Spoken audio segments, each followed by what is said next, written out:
So how do we actually connect our ONIKUMA C1 controller here with Bluetooth? Well, it depends where you're going to connect it to. If you want to connect it to Nintendo Switch 1 or 2, you need to click on the B button here together with this little button on top here until you can see these two lights flashing here.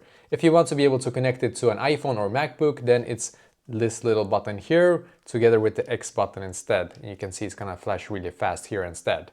And if you want to be able to connect it to your Android, it's the same actually as the iPhone. It's this little button here and the X button at the same time.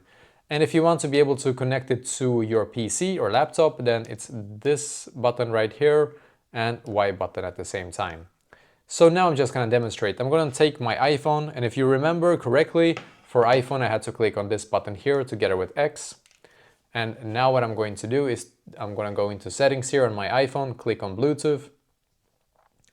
And then I'm just gonna close Bluetooth here, reopen it. Sometimes you have to do so. And you can see it's gonna recognize it as a gamepad, just so you know. For some reason it recognizes it as gamepad, and now it says connected here. And when it's connected, the lights here will stay consistent, as you can see, indicating that it's now paired. So yeah, basically that is exactly how to connect your ONIKUMA C1 controller via Bluetooth.